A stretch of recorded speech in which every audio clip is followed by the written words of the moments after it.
arbareadio.com की प्रस्तुति भारतीय इतिहास। वाचक स्वर तूलिका। अंग्रेजी शासन का भारतीय जनजीवन पर प्रभाव। पिछले पाठ में अंग्रेजों की शासन की स्थापना के विषय में हमने जाना। अब इस पाठ में उनके शासन का भारतीय जनजीवन पर पड़ने वाले प्रभाव के विषय में हम जानेंगे। सन 1600 ईस्वी से 1757 ईस्वी तक ईस्ट इंडिया कंपनी का उद्देश्य व्यापार करना था। उन्हें भारत से कपड़ा, मसाले आदि खरीदने के लिए अपने देश से सोना, चांदी आदि लेकर आते थे। वे भारतीय सामान को विदेशों में बेचकर काफी मुनाफा कमाते थे, मगर अपने देश का सामान भारतीय बाजारों में नहीं बेच पाते थे। इस एक तरफा व्यापार के कारण ईस्ट इंडिया कंपनी की काफी आलोचना होने लगी। कंपनी पर दबाव डाला गया कि वे व्यापार के लिए धन की व्यवस्था भारत से ही करे। प्लासी और बक्सर के युद्धों के बाद बंगाल पर उनका अधिकार हो गया। बंगाल, बिहार एवं उड़ीसा की दीवानी वसूल करने का अधिकार भी उन्हें ही प्राप्त हो गया। इससे उन्हें अपने व्यापार के लिए जरूरी धन भारत से ही मिलने लगा।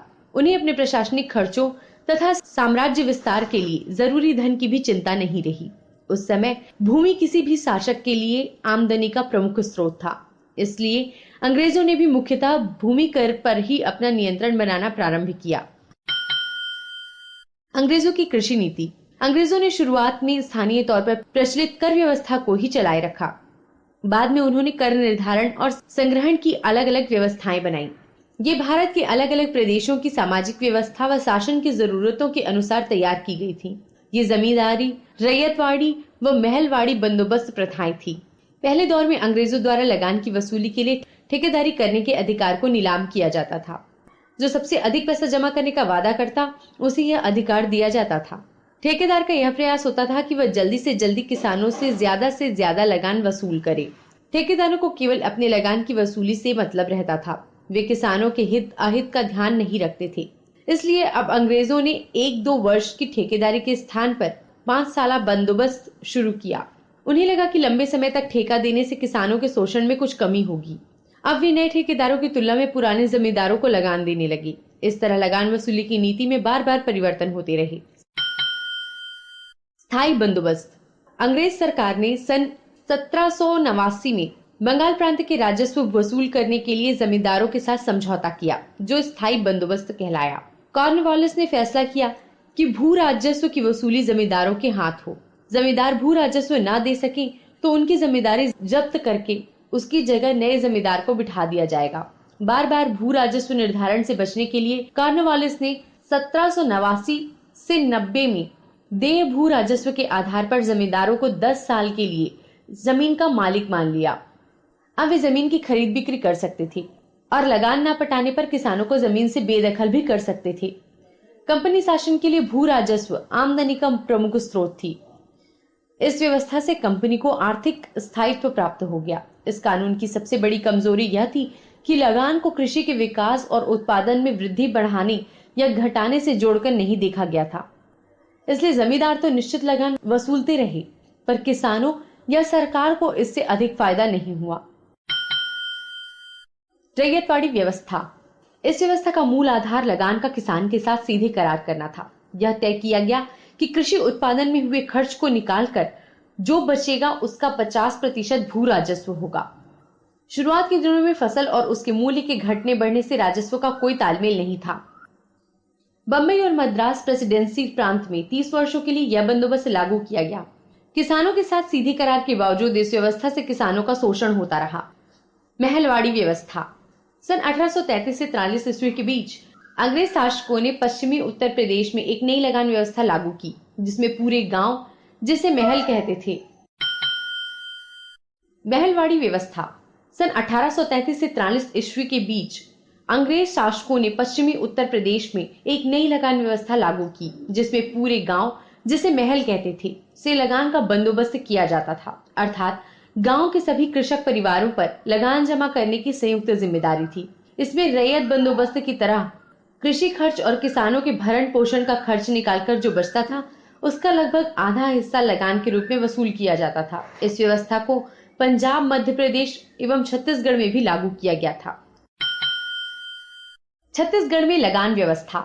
अंग्रेज अधिकारियों ने छत्तीसगढ़ की लगान व्यवस्था में अनेक परिवर्तन किए। उन्होंने छत्तीसगढ़ को अनेक तहसील में बांट दिया और तहसीलदारों की नियुक्तियां की। प्रत्येक परगने में लगान वसूल करने के लिए अमीर और पंड्या राजस्व अधिकारियों की नियुक्ति की गई। अंग्रेज अधिकारियों ने मराठा प्रशासन के समय प्रचलित पटेल के पद को समाप्त कर दिया और उसके स्थान पर गौटिया पद का सृजन किया।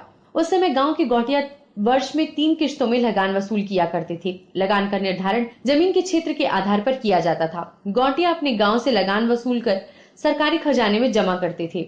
अंग्रेजों द्वारा लागू की गई इन नई व्यवस्थाओं से किसानों को कोई लाभ नहीं हुआ, क्योंकि अंग्रेजों द्वारा लागू प्रत्येक लगान की दर बहुत ऊंची थी तथा अनिवार्य थी, जिन्हें कृषि की आय से चुका पाना मुश्किल होता था। इसलिए किसानों को जमींदारों एवं साहूकारों से कर्ज भी लेना पड़ता था। नियत समय पर कर्ज न पटा सकने पर उनकी जमीन साहूकारों द्वारा हड़प ली जाती थी।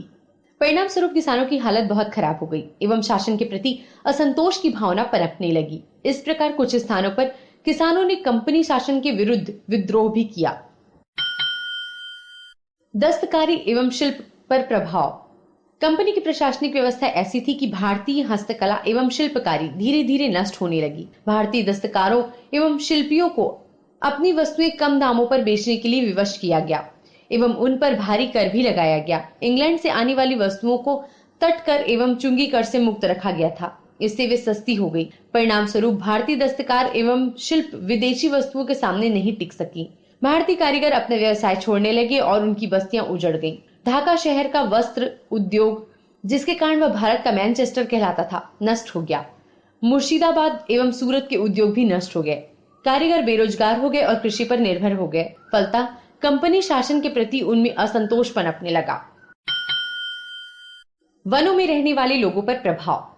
अंग्रेजी शासन के दौरान भारत में वनोपज पर आधारित नई नई मिलों व कारखानों की स्थापना हुई। भारत के जंगलों में पाए जाने वाली मजबूत लकड़ियों का उपयोग रेल की पटरियां बिछाए जाने के लिए किया जाता था। साथ ही इंग्लैंड की मिलों के लिए भी लकड़ियां भेजी जाती थीं। इससे वनों की कटाई में तेजी आ गई। जंगलों में रहने वाले आदिवासी जो झूम खेती करते थे, उन्हें पेड़ काटने पर रोक लगा दी गई। इससे उनकी जीवन शैली प्रभावित हुई। वे अंग्रेजी शासन के विरोध में उठ खड़े हुए। अंग्रेजों ने भारतीय संसाधनों का भरपूर दोहन किया। उनका उद्देश्य इन कारखानों में उत्खनन कर भारत के बाजार में माल बेचना था, ताकि उन्हें अधिकाधिक लाभ मिल सके। उन दिनों ढाका, कृष्णनगर, बनारस, लखनऊ, आगरा, मुल्तान, लाहौर, सूरत, भड़ौच, अहमदाबाद आदि वस्त्र उद्योग के प्रमुख केंद्र थे। गोवा, सूरत, मछलीपट्टनम, चटगांव, ढाका जहाज निर्माण के केंद्र थे। अंग्रेजों को भारत एवं इंग्लैंड में अपने उद्योगों के लिए कच्चे माल की आवश्यकता थी। इसे ध्यान में रखकर उन्होंने भारत के विभिन्न बंदरगाहों को जोड़ने वाली सड़कों का निर्माण एवं सुधार कार्य किया। भारत में रेलवे की शुरुआत एक क्रांतिकारी परिवर्तन था। संचार एवं परिवहन के साधनों के विकास से देश के लोग एक दूसरे के संपर्क में आए एवं उन्होंने एक दूसरे की भावनाओं को समझा। इससे राष्ट्रीयता की भावना बढ़ी। उन्हीं दिनों सन 1853 में भारत में टेलीग्राम सुविधा प्रारंभ हुई एवं डाक व्यवस्था में सुधार कार्य हुए। शिक्षा पर प्रभाव।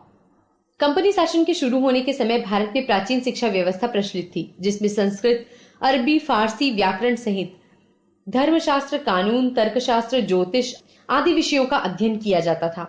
भारतीय शासकों ने पाठशालाओं, मक्तबों को सरकारी जमीन दान पर दी थी। अंग्रेजों ने यह जमीन उनसे छीन ली। उन्होंने नई शिक्षण संस्थाओं की स्थापना की। इनमें कलकत्ता में फोर्ट विलियम कॉलेज, बनारस में संस्कृत कॉलेज आदि प्रमुख थे।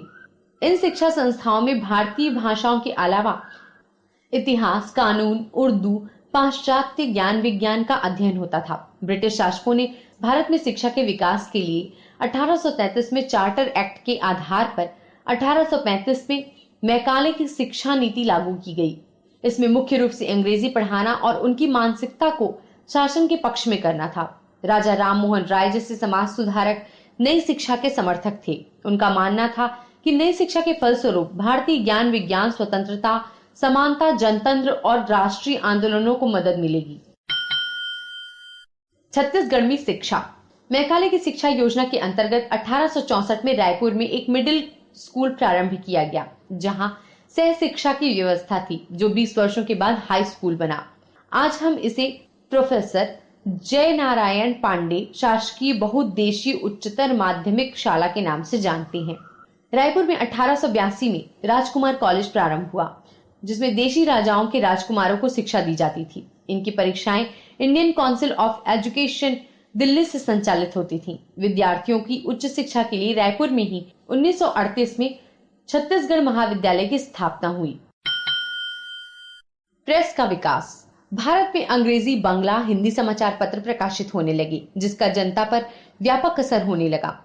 समाचार पत्रों पर नियंत्रण स्थापित करने के उद्देश्य से 1878 में भारत के तत्कालीन वायसराय लिटन ने वर्नाक्यूलर प्रेस एक्ट पारित किया।